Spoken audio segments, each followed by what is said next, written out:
This next section of the presentation talks about groundwater levels. Water level monitoring is key to our understanding of groundwater systems. It assists us to conceptualise how groundwater systems behave, how they recharge and how they flow. Frequent monitoring of groundwater levels allows baseline data sets to be established and natural long-term and seasonal trends to be identified.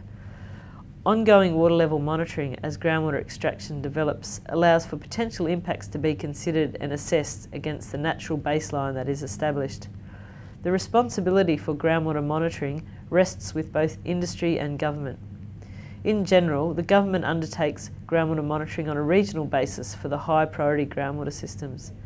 In New South Wales, highly committed groundwater systems are those systems where there is high demand for groundwater, i.e. systems with high yields and fresh water. The inland alluvial systems are the most heavily used systems in New South Wales. Therefore, the government's groundwater monitoring data within these alluvial systems is good, with a long history of record and high frequency of measurements. Also, companies are required to undertake intensive local monitoring around their proposed development areas to fully understand the hydrogeological context of their activities, as well as the potential impacts. This needs to be presented within the context of the regional groundwater system. The New South Wales Office of Water has a guideline for preparing monitoring and modelling plans, and this document sets out the requirements for a monitoring network that provides sufficient data for the project to be properly assessed. This is a map showing where the monitoring bores are across this basin in the different water sources. The pink and red coloured dots represent the government monitoring bores, and the blue and green dots are company bores, blue being mining and green being the Santos monitoring bores. The dot size and intensity of the colour represent the depth. So for example, the red dots here represent deep bores that are monitoring the Great Artesian Basin. There are over 700 sites with approximately 1,300 monitoring bores within water sources that overlie the Gunnedah Basin.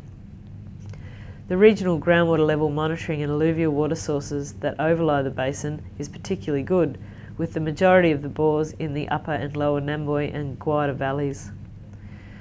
There is a focus on monitoring the alluvial systems due to their high yield and good quality water and the large volume of water rights that are allocated across these systems. You can see the high density of monitoring bores overlying these systems, particularly in the Namboy. There are over 1,200 monitoring bores in the upper and lower Namboy at 600 sites, and in the Gunnedah there are over 100 monitoring bores at 60 sites. There is over 40 years of continuous groundwater level data in these systems. Groundwater level pressure monitoring of the Great Artesian Basin has been occurring since the early 1900s. There is some groundwater monitoring in the southern areas of the Gunnedah Basin, which is the main area where groundwater is extracted, but elsewhere in the basin, government groundwater monitoring does not occur. The main reason for the minimal monitoring within this system is the low demand for groundwater due to the generally poor water quality and low yields. However, with the recent interest in mining and coal seam gas in the area, the New South Wales Office of Water has commenced installing monitoring bores and telemetry equipment into the Gunnedah Basin porous rock to provide additional regional baseline monitoring. The frequency of most government water level monitoring is 4 to 6 weekly, with loggers and further telemetry gradually being introduced over time. And what I've got here is some water levels for these systems. So I've got two what we call hydrographs for bores, selected bores in these areas. You can see the Santos monitoring bores in green, the mining company monitoring bores in blue, and the government monitoring bores in the orange and red colours. The graphs in this slide show groundwater levels, or hydrographs, for two selected government monitoring bores, one in the lower Namboy and one in the upper Namboy Zone 5. Records are shown from 1972 to present. The purple, green and red lines are the groundwater levels, and the blue line at the bottom represents rainfall trends over that time. The first graph just east of Weewaw shows the water level fluctuation in the deeper alluvial groundwater systems in purple. You can see the seasonal drawdown and recovery each year. Levels are drawn down during the irrigation season and recover after pumping ceases. This seasonal drawdown is between 40 and 50 metres at this location. You can look at the top of the recovery spikes to see the longer term trend, and here you can see a slight downward trend throughout the 2000s, which correlates with the drought, and then a slight recovery after that. We can also see some correlation between the water levels and the cumulative deviation rainfall. The levels do not recover as well during the lower than average rainfall years. See the 1994-95 drought. The red line represents shallow groundwater at this location, and you can see there is little, if any, seasonal response to the 40 to 50 metres of drawdown that is occurring in the deeper part of the system. There is a longer-term correlation with the deeper level recovery trends, but the seasonal correlation is not there. This is an interesting observation in that both the shallow and deep bores are all within the same alluvium. The shallow alluvium is about 70 metres above the deep, but is not responding seasonally to the large volume pumped. However, there is a long-term drawdown trend.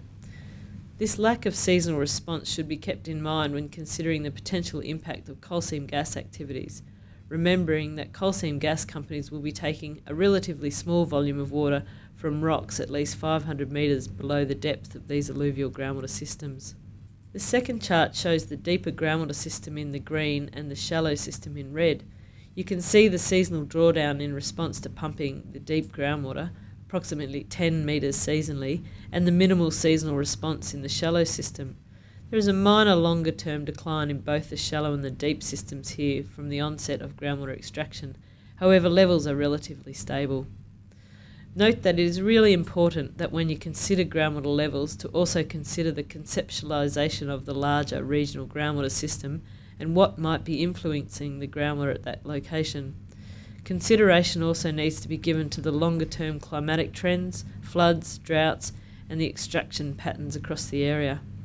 Understanding the conceptual groundwater model of any system is the key to understanding what groundwater levels are actually telling us about these systems. This slide shows the location and groundwater monitoring data for a monitoring bore within the Great Artesian Basin. Note the very long period of record from early 1900s, and there is no correlation to rainfall, which is the blue line. There are approximately 20 monitoring bores in the portion of the Great Artesian Basin that directly overlies the Gunnedah Basin, which are the red bores on this map. The graph is showing the initial water level at over 70 metres above ground, and then a rapid pressure decline over a few decades, which then begins to slow. You can see the trend since the year 2000 has been slightly upwards, and this is likely due to the Cap and Pipe the Bores program, which aims to restore pressures in the basin by capping and piping bores and removing open drains and free-flowing bores across the basin.